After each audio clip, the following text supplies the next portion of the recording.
Welcome to Karma Reads. She stole the necklace, the man, and the story. But darling, you can't build a throne on a $50 lie. Tonight, we watch the whole house of cards come down. I took a slow sip of chilled vintage champagne and watched the hidden camera feed with perfect calm. On screen, my status-obsessed twin sister was strapped to an iron chair, sobbing in terror before the billionaire she had spent months trying to impress.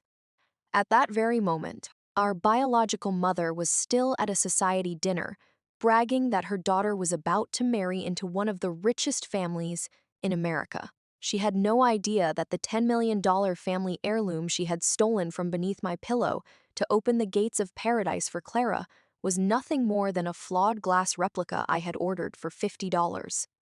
Since the two of them enjoyed stealing other people's lives so much, they could keep the one-way ticket they had taken from me and ride it all the way to the end. A cold metal clasp brushed the sensitive skin at the back of my neck with a faint click. The warm gold chain slid across my collarbone. The smell of agarwood and far too much designer perfume hovered over my bed, mixed with the sharp scent of nervous sweat. Eleanor, my biological mother. I remained on my side, breathing evenly. Not even my lashes moved. The mattress lifted slightly. The glow of a phone screen cast a furtive shadow across the wall. Eleanor slipped an almost identical emerald necklace beneath my pillow, then backed toward the door on silent feet. The hinge turned. A moment later came the hard metallic scrape of the lock from the outside. Once, twice, 3 times. She locked me in as though I were dangerous or disposable. Her footsteps faded down the thickly carpeted hallway until the house swallowed them completely. I opened my eyes and sat up. Deep blue moonlight filled the room. When I reached beneath the pillow, my fingers found a cool green stone. I did not need a lamp. The rough setting and clumsy edges told me everything. The necklace Eleanor had left behind was not even a convincing fake. It was costume jewelry from a sidewalk stall. I smiled into the darkness.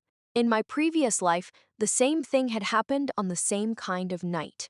I had grabbed Eleanor's wrist and demanded to know why she was stealing the heirloom Grandma had left me and giving it to Clara. Eleanor had ripped herself free and called me selfish. Clara, she said, was about to meet Julian, the new tech king everyone in Silicon Valley feared and courted.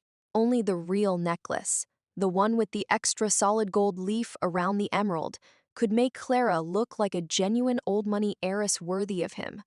Back then, I had been desperate enough to believe I could prove that I was her daughter too. What did that get me? I lost the necklace. Then my own family painted me online as an unstable, jealous woman trying to steal Clara's identity as Julian's savior. Eventually, they had me sent to Julian's so-called spiritual rehabilitation center, where I was restrained and forced through one of his dangerous rituals. I looked down at my left wrist, smooth skin, no scar, no trace of that nightmare. I threw back the covers and crossed to the walnut wardrobe in the corner. My fingers searched the hidden compartment near the base until they found a small spring mechanism. Click, a black velvet box popped free.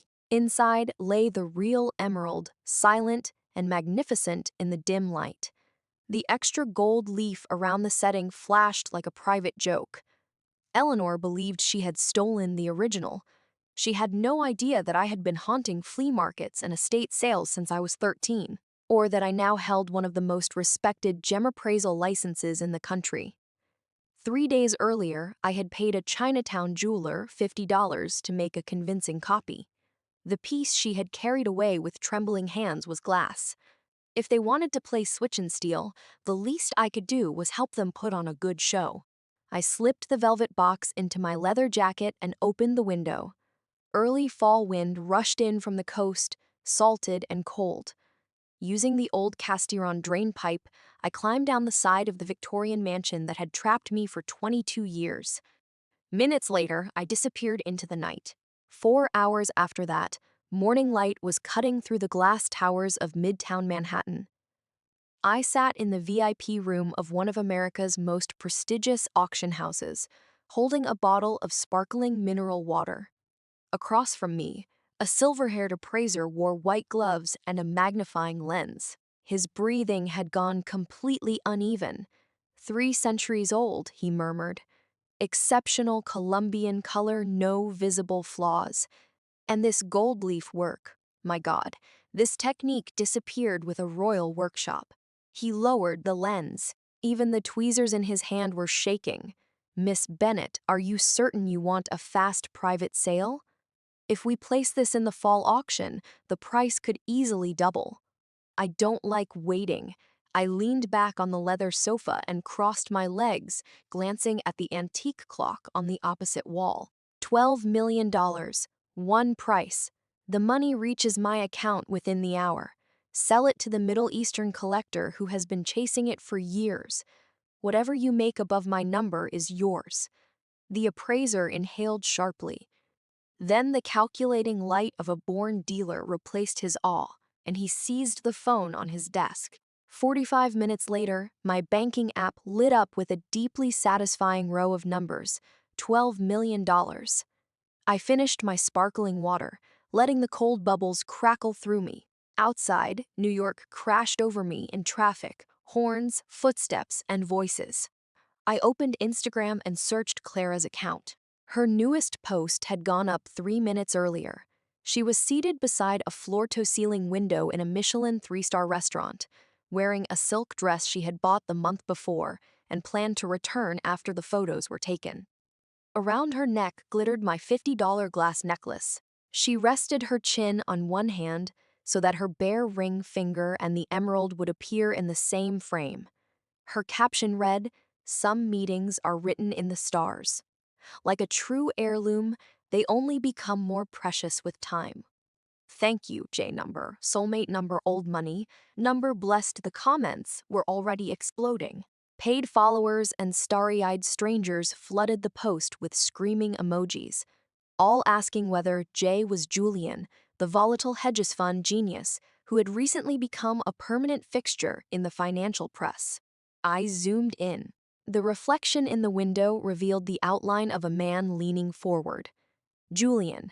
His gaze was fixed on Clara's necklace. He did not look like a man admiring the woman he loved. He looked like a predator checking the tag on something he had already decided to own. In my previous life, Julian had launched a public search for the woman who wore an emerald necklace, claiming she had saved him when he was close to death. Clara had put on my stolen heirloom without hesitation and rushed straight into the spotlight. This time, she had arrived wearing my handmade lie. I wondered how gentle Julian's precious purification ceremony would be when he learned that his supposed savior was a vain fraud in costume jewelry. My phone vibrated hard enough to interrupt the thought. Eleanor. I answered and held the phone several inches away from my ear. Trollu, where are you? She shrieked. Your grandmother went to wake you. The door was locked, and you were gone. Did you climb out the window again? Do you have any idea what day this is? Clara is bringing Julian to the house for tea. Get back here, hide all that junk you collect, and stop embarrassing your sister. Her breath came fast. Beneath the fury, she could barely conceal her excitement. Wasn't the door locked from the outside? I asked, calmly fixing my hair in the reflection of a storefront window silence. 2 seconds later, Eleanor forced a brittle laugh. What are you talking about? I took a sleeping pill and went straight to bed. The wind must have caught the lock. Come home and don't start trouble today. I can't. I found an apartment. I walked into a luxury real estate office and dropped my bag on the reception desk. What apartment? What ridiculous stunt are you pulling now? I pointed to a listing in the window, a penthouse beside Central Park, asking price $3 million. Then I raised an eyebrow at the receptionist. Transfer the deed to Grandma's historic oceanfront estate on Long Island into my name, I told Eleanor. Or I'll take a cab to Clara's restaurant and tell Julian that the necklace around her neck was stolen from me and happens to be fake. You wouldn't dare, Eleanor gasped. You ungrateful little snake. This is Clara's chance at happiness. That estate is your grandmother's pride and joy. She would never give it to you. Is that so? I smiled without warmth. Then I'll start a live stream. Imagine what New York's business press will do when they learn that Julian's new fiancé built her romance by stealing jewelry from her own sister. How much do you think his company's stock loses before lunch? You have 4 hours. By 2 o'clock, I want the electronic deed transfer documents in my inbox. I paused. And don't bother calling the police. I have video of you entering my room with the spare key last night. Want to guess where I hid the camera? I had not installed a camera, but guilt made people very easy to frighten. Before she could scream again, I ended the call and blocked her number. The branch manager came hurrying over with coffee and a smile polished to a shine. Ma'am, are you interested in the penthouse? We can arrange a private tour today. No tour. I tapped the marble counter. Cash purchase. Start the paperwork now. I want the keys tonight. I plan to sit on the best balcony in Manhattan with a bottle of vintage Burgundy and watch the circus my family called Love set fire to its own tent. Chapter 2: The Price of a Lie at 1:30 that afternoon. Just after I signed the penthouse contract, an encrypted email arrived from the family law firm. The century-old oceanfront estate on Long Island had been legally transferred into my name. At the bottom of the PDF was Agatha's signature, jagged and furious enough to look as though the pen had nearly torn through the page. I could picture her face twisting with humiliation as she signed away the possession she had used for decades to prove that our family belonged among the old money elite. The roof leaked. The carpet smelled faintly of mildew. The maintenance costs were obscene. Agatha still worshipped the place. Yet, to protect Clara's carefully manufactured image, she had cut off her favorite piece of flesh and handed it to me. I archived the email and stood before the penthouse windows. Sunset washed Manhattan in copper and red. When I opened Instagram, Clara's coronation was already moving at full speed. A grainy paparazzi clip had gone viral. Julian's armored black sedan stopped outside the Long Island estate, which now belonged to me. He stepped out in a tailored suit and opened Clara's door himself. She emerged in the same silk dress, still wearing the tags beneath the hem. She hooked her arm through his like a pampered cat, while the fake emerald flashed a cheap green under the cameras. The headline beneath the video screamed, "Cinderella or Secret Heiress?" Tech titan Julian arrives at Long Island family estate with mystery bridetobe. Sources claim her royal emerald is worth millions. Thousands of people praised Clara's effortless old money elegance and the jewel's unbelievable depth of color. I laughed. That necklace would smell like melted plastic if anyone held a flame near it. Yet Manhattan's most exclusive social circle was bowing to it like a holy relic. It was performance art with a trust fund. One comment had managed to climb near the top. Wait, isn't that Clara? She used to be Fiona Wells's body double on that hit suburban drama. Didn't she get thrown off the set after chasing the director? Since when is she an heiress? Clara's paid accounts immediately buried the comment beneath insults and mass reports. Fiona Wells. I raised an eyebrow. Fiona was a sharp-tongued actress who had spent years fighting her way through the edges of Hollywood, and she hated Clara with the focus of a professional athlete. In my previous life, after Clara sabotaged one of her roles, Fiona hired an investigator. By accident, she uncovered the truth. I was the woman who had saved Julian at the yacht club. Eleanor and Agatha had dragged me in front of a wall of cameras and forced me to claim that jealousy had driven me to invent the story with Fiona. I had denied it, but no one listened. Julian's people had taken me away before I could make anyone believe me. This time, I had no intention of standing between Fiona and the fire she wanted to start. I logged out of Instagram, opened an anonymous email account protected by a premium VPN, and sent a message to Fiona's management company.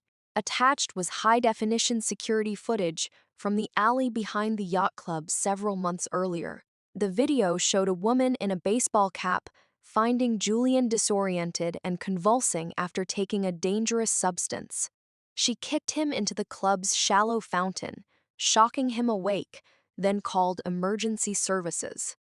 Before leaving, she tore the necklace from her own neck and dropped it beside him so someone could identify the moment later. That woman was me, not Clara with her delicate poses and borrowed memories. The final frame was a close-up of the necklace in the water, including the unmistakable extra gold leaf. My email contained one sentence. The necklace she's wearing is fake, and so is her rescue story. If you want to knock her off the pedestal, this is the evidence. I pressed send, closed the laptop, and poured myself a whiskey. 10 minutes later, my phone vibrated again. Arthur. My father spent most of the year abroad managing the family trust. He was always in a suit, always speaking about duty, dignity, and reputation, and almost never telling the truth. "Chloe, have you lost your mind?" he hissed over the sound of an airport announcement. "You forced your grandmother to surrender the estate. Do you understand what this will do to our reputation? If Julian sees division inside the family, his investment team will walk away. Walk away." I swirled the ice in my glass. "Dad, that isn't what should worry you. You should worry about what Julian will do when he learns that your international trust fund is a Ponzi scheme held together with borrowed money and fake statements." Only Arthur's suddenly heavy breathing remained. "What are you talking about?" His voice had begun to shake. The commanding family patriarch was gone. I took a sip of whiskey. "Last December, you moved $2 million into an offshore account in the Cayman Islands. Next month, you plan to hand fabricated records to the IRS. Arthur, don't mistake me for Eleanor, whose financial education begins and ends with a salon credit card. By taking the estate, I'm helping you remove a costly liability. You should thank me." "You went through my accounts?" His voice cracked in a way I almost enjoyed. "I'm not that interested in you," I said. "I want money and property. The estate is mine now, and to make sure I don't accidentally send your records to the IRS or to the 22-year-old girlfriend in Miami who recently gave birth to your son. You understand what comes next." "How much?" He bit out each word. $1 million immediately. "Chloe, I am your father." 3. 2. I'll pay. Give me 10 minutes. He ended the call. Less than 5 minutes later, another million appeared in my account. I walked into the penthouse dressing room and changed into a silk robe. Taking exactly what dishonest people feared losing was far more satisfying than any designer handbag. I had the home. I had the money. Best of all, I was finally out of the suffocating swamp my family had built around me. Then the entertainment program on television broke into its regular broadcast. The anchor leaned toward the camera, barely containing her excitement. Hollywood actress Fiona Wells has released security footage on X accusing Clara of fabricating her identity in her highly publicized relationship with tech billionaire Julian. Wells claims Clara was not the person who saved Julian during his medical emergency. The video has already received more than 5 million views. Julian's public relations team has not yet responded. The alley footage played repeatedly behind her. Fiona had moved even faster than I expected. The show had begun. I raised the volume. In my previous life, Eleanor and Agatha had come after me the moment the truth surfaced. They would try the same thing now. They would demand that I step forward, confess to everything, and protect Clara, right on cue. The building intercom rang wildly. The security guard sounded uneasy. "Miss Bennet, there is a woman downstairs who says she is your mother.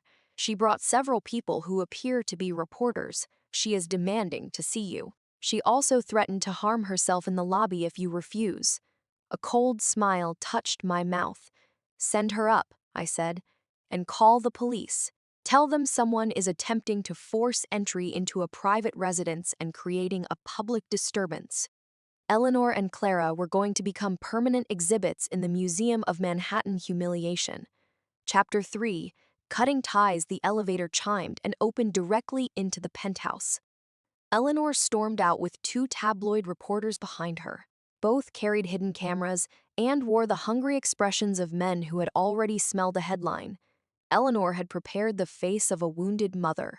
She had even summoned tears, ready to tell the world that I was a jealous, unstable daughter determined to destroy my innocent sister. Then she stepped onto a six-figure Persian rug and looked around the penthouse overlooking Central Park. Her performance froze. The tears remained trapped in her eyes as shock, envy, and disbelief collided across a face, kept unnaturally smooth by years of cosmetic treatments. "How are you living here?" she asked, pointing at the enormous chandelier as if it had personally insulted her. I did not rise from the sofa. I held my unfinished whiskey and regarded her with bored contempt. "To quote you, that's none of your business. Now tell me why you brought two scavengers into my home." The reporters lowered their cameras slightly. Eleanor recovered and lunged toward me. She kept her voice low, but made sure the microphones could capture every tremor. "Chloe, haven't you done enough? Did you send that video to Fiona? How could you fabricate footage just to ruin your sister's happiness?" She flashed me a series of frantic looks. I knew the message. Follow the old script. Accept the blame. Do not make me force you. Fabricate. I set down my glass and stood. In heels, I towered over her. "Which part did I fabricate, Eleanor? The yacht club footage? Or the fake necklace currently hanging around your precious daughter's neck? Stop talking?" She screamed. She had not expected me to say fake necklace in front of cameras. She spun around, trying to block the reporters. "Turn those off. Delete that part." They had no intention of deleting anything. Their lenses snapped toward her pale face. "Since you brought the media," I said, looking directly into the nearest camera, "I may as well make this clear. The footage is real. I was the person who helped Julian that night. But from this moment on, Clara may keep the credit. I give it to her freely." So did the reporters. "I have no interest in becoming the fiancé of an unstable billionaire," I continued. "If Clara wants the position, she is welcome to it. But she and this family will stop using victimhood to control me. As of today, I am cutting all ties. The estate, the social climbing, the failing finances, and whatever fantasy you are selling to Julian are no longer my concern." "You're insane," Eleanor whispered. Her hand shook as she pointed at me. She started forward, but heavy footsteps sounded at the entrance. "Polis, step away and keep your hands visible." Two NYPD officers entered the apartment. The reporters protested, but the officers moved them against the wall and secured their equipment. I lifted my glass toward Eleanor and silently mouthed, "Cheers. Please remove them," I told the officers. The penthouse was silent again. On lean, a hurricane had already formed. The reporters had streamed the encounter through concealed equipment. My declaration of independence reached millions of viewers within minutes. Comments flooded X. That is real old money energy. Chloe turned down Julian and handed him to her sister like an unwanted invitation. So Clara stole the rescue story, wore a fake heirloom, and still got publicly rejected by her own twin. That mother broke into a penthouse with tabloid cameras and got escorted out by police. I have secondhand embarrassment. Clara's page collapsed beneath new labels: fake heiress, identity thief, professional victim. I was about to turn off my phone and sleep when an encrypted text appeared from an unknown sender. "Entertaining performance. But your sister was never the true target. 10 p.m., the night after tomorrow, St. John's Abbey. Bring the real necklace if you want to see an actual magic trick." J. The single initial tightened something in my chest. Then, I smiled. Julian. He had finally taken the bait. In my previous life, Julian's obsession with finding me had never been gratitude. The leader of his private spiritual circle had convinced him that the woman who saved him at a precise time and place, while carrying a necklace, with a unique energy signature, would be the perfect vessel for restoring the consciousness of his first fiancée who had died in a car crash. The extra gold leaf was not decoration to him. It was proof. In that life, Clara had worn the real necklace to claim the reward. The ceremony failed because she had never been present at the rescue.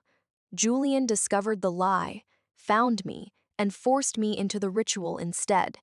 This time, Clara had arrived with a false story and a $50 prop. She had exposed him to public ridicule in front of the entire city. He would not forgive her. I did not answer the message. I tossed the phone onto the sofa. By the following evening, public opinion had reversed with dizzying speed. Julian's public relations team issued a statement. Rather than accuse Clara of fraud, they announced, whatever the circumstances of their first meeting, Clara's kindness and pure spirit have deeply moved Julian. This Friday evening, he will host a private celebration of their spiritual connection, attended only by close friends. Clara posted a selfie from a private jet moments later. Real love rises above gossip. Some people may win an argument online, but they still end the night alone and jealous in an apartment. I'm about to become the center of his world. I looked at her victorious smile and laughed aloud. Pure spirit, spiritual connection. This was not an engagement dinner. It was a countdown. He planned to take Clara to an isolated abbey and subject her to the sensory deprivation and psychological conditioning ritual she believed had been designed for a future queen. She thought she was walking toward a crown. She was walking into a trap she had stolen from me. I opened an encrypted browser and logged in to a private forum frequented by investigative hackers and independent reporters who specialized in exposing the secrets of the ultra-wealthy. I anonymously sent 3 accounts the following information. St. John's Abbey. Friday, 10 p.m. Julian's private gathering. I attached $30,000 in cryptocurrency and a request for live documentation. Then I took a bottle of vintage champagne from the cabinet and placed it in an ice bucket. Enjoy your big night, dear sister, I said to the black sky beyond the glass. I hope Julian's magic show gives you a memory you never lose. Chapter 4, The Lamb at the Feast. At exactly 10 o'clock Friday night, an unexpected storm struck New York. Wind drove rain against the penthouse windows, but inside, the air remained warm and perfectly still. I curled into the sofa in silk pajamas. A plate of beautifully seared steak sat on the coffee table, and cold mist rose from the champagne bucket. The enormous curved screen in front of me was split in two. On the left, I watched a hidden feed from inside St. John's Abbey. On the right, the 3 independent reporters I had tipped were running a live audio and text thread on X. St. John's was an abandoned Gothic complex in upstate New York. That night, its interior had been transformed into a private medieval pageant. Dozens of thick red candles flickered through the dark. Figures in black velvet robes and masks stood around the hall. These were Julian's wealthy followers, people important enough to believe laws were suggestions written for someone else. At the center of the room, a woman was restrained in a heavy iron chair. Clara, the polished old money princess from Instagram, was gone. One shoulder of her couture gown had torn during the struggle. Rain and sweat pressed her hair against her colorless face. A black cloth had been tied across her mouth, and her eyes were wide with panic as she fought the restraints. Julian stood before her. He no longer resembled the elegant Silicon Valley visionary from magazine covers. He held a silver goblet carved with elaborate symbols, and his expression was feverishly calm, as though he were studying an object he intended to remake. "You lied to me, Clara," he said, his voice echoing through the empty hall with chilling gentleness. He tore the imitation emerald from her neck, dropped it onto the stone floor, and crushed it beneath his shoe. "You did not save me. You came to me because you were greedy. But that can be corrected once the false parts of you are stripped away. What remains may still serve its purpose."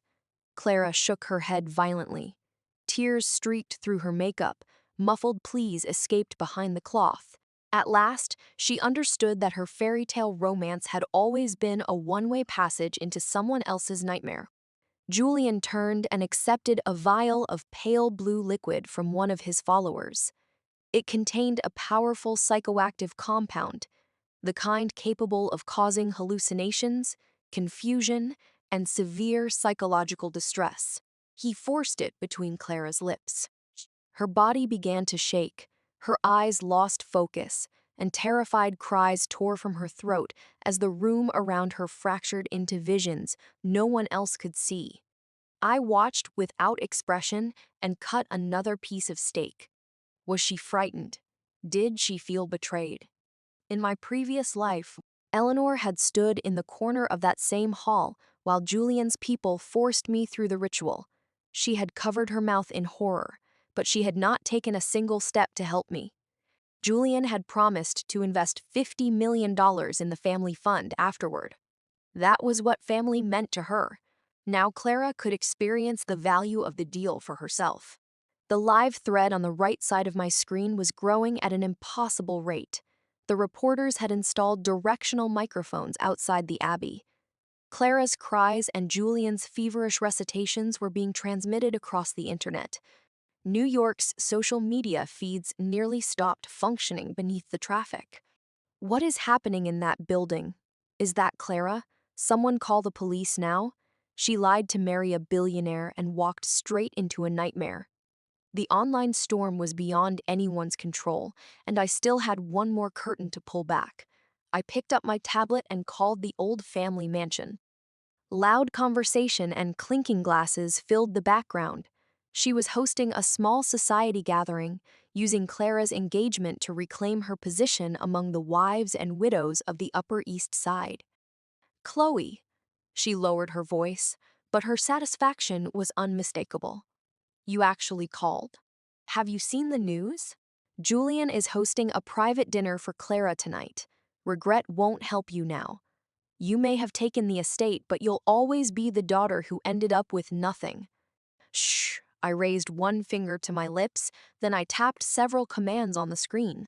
The video call was redirected to the mansion's enormous projection display. A dozen wealthy women sat in the living room while Agatha held an antique teacup and absorbed their compliments. The giant screen split in two. On the left appeared the live image of Clara in the iron chair, disoriented and terrified inside the Abbey. On the right appeared a photograph in extraordinary resolution. Arthur, the proud head of the family and lifelong preacher of morality, stood on a private beach in the Bahamas wearing loud swim trunks. His arm was wrapped around a young blonde woman in a bikini. She held a newborn baby. Beneath the image were bank records showing Arthur's transfers from the family trust into Cayman Islands accounts. The mansion living room went silent. Even through the speakers, I could hear the guests inhale. Agatha's teacup slipped from her hand and shattered. She stared first at Clara's desperate face, then at the photograph of her son and the proof of his financial crimes. Her own face darkened. A strange sound caught in her throat. "Mom!" Eleanor screamed. "What's wrong?" Agatha clutched her chest and collapsed. The room erupted. Eleanor shouted for an ambulance while turning toward the camera with naked fury. "Chloe, what have you done? Are you trying to destroy this entire family? What have I done?" I lifted my champagne and smiled at her image. "I pulled back the curtain you've been hiding behind. Welcome to reality, Mother. Enjoy the family celebration." I ended the call. 5 minutes later, dozens of NYPD vehicles surrounded St. John's Abbey, their lights flashing through the rain. I turned off every screen. Chapter 5, visiting the ruins 2 days later, I walked through one of Manhattan's most expensive private hospitals. The place felt less like a medical center than the aftermath of an explosion. The hallway smelled of antiseptic and despair.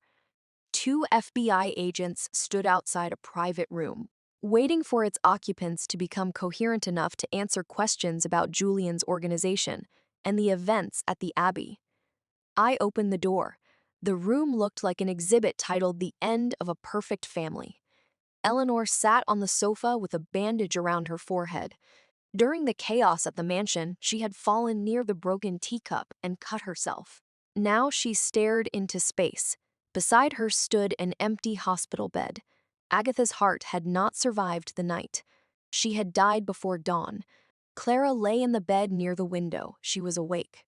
Only technically, the psychoactive drug and the terror of the ritual had left her nervous system badly shaken. Strands of her carefully maintained hair covered the pillow.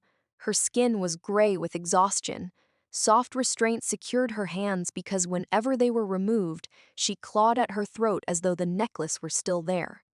The sound of my heels made Eleanor look up. Recognition brought a wild light into her bloodshot eyes. She lunged toward me, hands reaching for my neck. "You did this," she rasped. "All of it, you monster." I stepped aside. She missed me, struck the wall, and slid to the floor. I adjusted my sleeve. "Save your energy, the FBI is outside. And if you create another scene, you may not be able to afford a lawyer. Every account in Arthur's name was frozen this morning." The words stopped her cold. She collapsed against the wall and began to sob. "He lied to me," she cried. "For decades, he took everything and spent it on that girl." I walked past her to Clara's bed. At the sound of my steps, Clara's unfocused eyes slowly moved. When they found me, hatred sharpened them. I knew that look. She had worn it in our previous life too, near the end, when all her shortcuts had finally closed around her. "You knew," she whispered. Her voice was raw and thin. She pulled against the restraints. "You knew what he was. You sent me in your place. You planned this." I drew a chair to the bedside and crossed my legs. "Clara, correct me if I'm wrong. You chose to wear the fake necklace. You chose to claim that you saved Julian. You chose to pursue him and accept every invitation he offered." I leaned slightly closer. "I simply did not warn you that the road led somewhere ugly. That isn't murder. It's allowing you to follow your ambition to its natural destination." "Stop!" Clara screamed. "Stop talking." Her entire body trembled. She understood me because she remembered the previous life too. She had believed rebirth made her a prophet, armed with memories of the future. She thought she could avoid poverty, seize my supposed billionaire fiancé, and take every reward she believed had once belonged to me.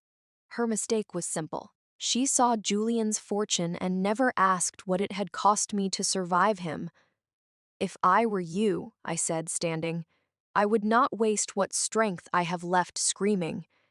I took a newspaper from my bag and dropped it onto the blanket. The headline read, "Tech Visionary or Cult Leader? Julian arrested in connection with unlawful confinement and coercive ritual. Clara transferred for forensic psychiatric evaluation." I looked down at her. "You are now the most famous cautionary tale in America. The doctors say the drug may leave you dealing with anxiety, hallucinations, and long-term neurological problems. Your recovery will not be quick, and it may never be complete." Clara stared at the paper. Her breathing grew rapid. Then her eyes rolled back and she fainted. I turned away. Eleanor remained on the floor, staring at me as if I were a stranger who had stepped out of the walls. "Goodbye, Eleanor. Best of luck with the bankruptcy proceedings and the tax fraud investigation." I left without looking back. Outside the room, even the sharp smell of disinfectant felt clean. But when I exited the hospital and crossed toward the car waiting at the curb, a figure in the shadows stopped me, Julian. He was not in an FBI interview room. He wore a wrinkled black coat and held an unlit cigarette between his fingers. His eyes were fixed on me with the same obsessive intensity I remembered from my previous life. He had been released on bail, and somehow he remembered everything. Chapter 6. The Queen's Endgame traffic crowded the rain-dark avenue outside the hospital. Horns rose and fell, yet the 10 steps between Julian and me felt airless and silent. He flicked the cigarette into the gutter and walked toward me. His eyes were red, his expression sharpened by sleeplessness and obsession. "Chloe," he said, my name rough in his throat. "That's why she failed. That's why the imitation felt wrong. It was always supposed to be you." I remained still while one hand slipped into my coat pocket and closed around the compact stun device I had begun carrying after the Abbey. "Your lawyers are impressive," I said. "Unlawful confinement, prohibited substances, a private coercion network, and they still got you out in 48 hours. Those people understand nothing." Julian stopped 3 steps away. Then he smiled with a warped tenderness, as though the man who had terrorized Clara inside the Abbey were someone else entirely. He pulled a thick document from his coat and held it toward me. "What is that?" I asked. "Money for the witness." His breathing quickened. "In our last life, I chased you across half the world. I watched you spend my money and hide from the people I sent after you. I thought it was hatred. Starting again made me understand. I never wanted some lost soul returned to me. I wanted you." He moved closer, almost pleading. "Sign it. My company, my foreign trusts, every property I own. All of it becomes yours. That broken down estate on Long Island is nothing. I could buy you half of Beverly Hills. Come back to me. Be the only thing I worship." His face twitched with obsession. I felt sick. "How moving," I said. He mistook disgust for hesitation and reached for my wrist. My hand came out of the pocket. A sharp electric crack split the dusk. I pressed the stun device against his chest and activated it. Julian's body locked. The feverish devotion vanished from his face, replaced by shock. He collapsed onto the wet sidewalk before he could grab me. I stood over him and nudged the scattered transfer documents away with the toe of my shoe. "Keep your memories and your money," I said. "The two things I will never lack again are freedom and good judgment." I opened the car door and slid into the back seat. The driver pulled away immediately, through the tinted glass. I saw 2 FBI agents rush from a café across the street. They secured Julian and lifted him from the pavement. His brief taste of freedom was over. 2 weeks later, New York received its first snow of the season. I stood before the penthouse windows with a cup of black coffee, looking down at Central Park beneath a clean white layer. A news anchor spoke from the television. Former technology executive Julian was formally indicted in federal court yesterday on 17 felony counts, including attempted homicide, unlawful confinement, administration of prohibited substances, and leadership of a coercive organization. Prosecutors are expected to seek a life sentence. His company has collapsed and been removed from the exchange. The image changed. Financier Arthur was arrested at Miami International Airport while allegedly attempting to leave the country. Investigators have identified his family trust as a large-scale Ponzi scheme.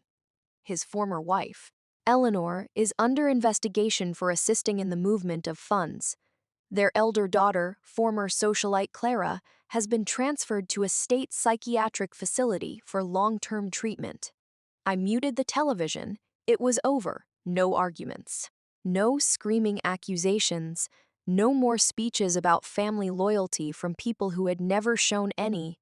I had barely needed to touch them. Their house of cards had been built from greed, vanity, and borrowed money. All I did was open a window and let the storm in. My phone vibrated on the table. It was the appraiser from the auction house. "Miss Bennett, the collector who purchased your emerald is extremely pleased. He has heard you may also possess several medieval watches and would like to invite you to Dubai for a private discussion. His jet is available whenever you are ready." I watched snowdrift past the glass and replied with one word. "Okay." People say a second life is meant for repairing regrets or finding a love you missed the first time. I disagree. A second life is a chance to pull yourself out of the mud, leave the people who dragged you there behind, and build a throne that belongs to no one else. The game was over, and for the first time, I was the only player who mattered. So, Let's do a little roll call of tonight's circus, shall we? Eleanor, a woman who crept into her own daughter's bedroom at midnight, stole what she believed was a $10 million heirloom, left behind a sidewalk stall knockoff, and then locked the door from the outside. Mother of the year, truly. She gambled her child's inheritance on the other daughter's cleavage and called it strategy. And when the whole thing collapsed, she showed up at a penthouse with tabloid reporters hoping tears and guilt would work one last time. Darling, manipulation has a shelf life. Yours expired about 20 years ago. Arthur, the patriarch who never missed a chance to lecture about dignity and duty while wiring stolen money to a 22-year-old in Miami. He built his empire on a Ponzi scheme held together with printer ink and audacity. The man couldn't even flee the country competently, arrested at the airport. How poetic, how pathetic. Clara, oh, Clara. She pinned a $50 glass pendant to her neck, posted it on Instagram with hashtag old money, and genuinely believed no one would ever check. She stole a rescue story she didn't live, chased a man she didn't understand, and walked into a nightmare she didn't see coming because she was too busy adjusting her angles for the camera. You wanted to be the main character so badly, sweetheart. Congratulations. You got a permanent role in a cautionary tale. And Julian, the tech visionary who dressed up psychological torture in velvet robes and candlelight and called it a spiritual connection. He didn't want a partner. He wanted a vessel. A man who believes his money entitles him to someone else's body and mind isn't romantic. He is a predator in a tailored coat. And now he can preach his philosophy to a federal jury. She pauses, sets the glass down gently, and her voice shifts lower, warmer. Deliberate here is what I want you to take from tonight. Every single one of these people believed they were the smartest player at the table. The father thought secrecy was power. The sister thought beauty was a skeleton key. The billionaire thought obsession was love, and not one of them, not one ever stopped to ask whether the quiet girl they dismissed had already rewritten the entire game. That is what happens when you underestimate someone who is done being grateful for crumbs. So if there is a room in your life where people keep locking the door from the outside, stop knocking, stop begging, stop explaining yourself to people who only hear you when you are useful to them. Open the window, climb down, disappear into the night, and build something so tall they'll have to squint just to see where you went. She in the story has already reclaimed everything. Are you, on the other side of the screen, ready to rewrite your own script? I am Nova. Sweet dreams tonight and tomorrow. Rise from the ashes.